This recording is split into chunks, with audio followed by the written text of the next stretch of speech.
வாங்க இன்றைக்கி நம்ம ஒரு சூப்பரான எள்ளு துவையல் எப்படி செய்கிறதுன்னு பார்ப்போம். எல்லா வித சாதத்துக்கும் சைட் டிஷ்ஷாகவும் பயன்படுத்தலாம், நீங்கள் மெயினாகவும் பயன்படுத்தலாங்க. அதுக்கு முதல்ல அடுப்பு ஆன் பண்ணிவிட்டு ஒரு வானலில் 1 கப் அளவுக்கு கருப்பு எள் எடுத்துக்குங்க.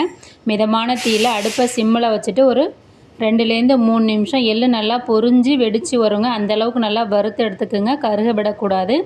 இப்போ நமக்கு எள்ளு நல்லா வறுபட்டுருச்சு, அது ஒரு பிளேட்டுக்கு ட்ரான்ஸ்ஃபர் பண்ணிவிட்டு அதை ஆற விட்டுக்கலாங்க. திரும்ப அதே வானலில் அடுப்பில் வச்சு அடுப்பை ஆன் பண்ணிவிட்டு சிம்மில் வச்சுக்கிங்க. 1 டேபிள் ஸ்பூன் அளவுக்கு எண்ணெய் ஆட் பண்ணிக்கிங்க. நீங்கள் எந்த சமையல் எண்ணெய் வேணாலும் ஆட் பண்ணிக்கலாங்க. 1 கப் எள்ளு எடுத்தோம்னா அதில் 4க்கு 1 பங்குங்கிற அளவில் 1/4 கப் அளவுக்கு நான் வெள்ளை உளுந்து எடுத்துருக்கேங்க. 5லேருந்து 6 பூண்டு பல் எடுத்துருக்கேன். 5 பச்சை மிளகாய் எடுத்துருக்கிறேன். கருவேப்பிலை இலைகள் 2 கொத்து எடுத்துருக்குறேங்க. இதை நல்லா அடுப்பை சிம்மில் வச்சுட்டு மிதமான தீயில் வச்சு நல்லா ப்ரௌன் கலர் ஆகிற வரையும் வதக்கிக்கலாங்க. நீங்கள் வெள்ளை உளுந்துக்கு பதிலாக கருப்பு உளுந்து வேணாலும் ஆட் பண்ணிக்கலாங்க.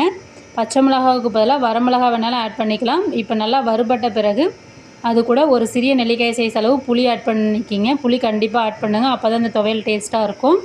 இப்போ நமக்கு நல்லா பக்குவமாக வறுபட்டுருச்சிங்க. இதை நம்ம ஒரு பிளேட்டுக்கு ட்ரான்ஸ்ஃபர் பண்ணிக்கலாம். அது கூட 1 டீஸ்பூன் அளவுக்கு கல்லுப்பு, 1/2 டீஸ்பூன் அளவுக்கு பெருங்காயத்தூள் நான் பவுடராக போடுறேங்க. நீங்கள் காயமாக போட்டிங்கன்னா எண்ணெயில் போட்டு வறுக்கிறப்பயே வறுத்துக்குங்க. வறுத்துட்டு இதை நல்லா ஆற விட்டுக்குங்க. ஆற விட்ட பிறகு மிக்சிக்கு ஆட் பண்ணிவிட்டு தண்ணி கொஞ்சமாக ஆட் பண்ணி நல்லா கெட்டியாக அரைச்சிக்கிங்க. ரொம்ப தண்ணியாக அரைக்க வேணாம், அப்போ தான் துவையல் வந்து நல்லாயிருக்கும். நம்ம ரொம்ப நாளைக்கு யூஸ் பண்ணலாங்க, தண்ணி அதிகமாக விடக்கூடாது. இப்போ பாருங்கள், நல்லா இந்த அளவுக்கு கொரப்பாக அரைச்சி எடுத்துக்குங்க. இப்போ நான் எல்லா எள்ளு துவையலையும் இதே மாதிரி அரைச்சி எடுத்துட்டேங்க. இதை நீங்கள் அப்படியே சுட சுட சாதத்து கூட போட்டு கொஞ்சம் நல்லெண்ணெய் சேர்த்து இல்லைனா நெய் சேர்த்து சாப்பிட்டிங்கன்னா செம்மையாக இருக்குங்க. ட்ரை பண்ணி பார்த்துட்டு எப்படி இருந்ததுன்னு சொல்லுங்கள்.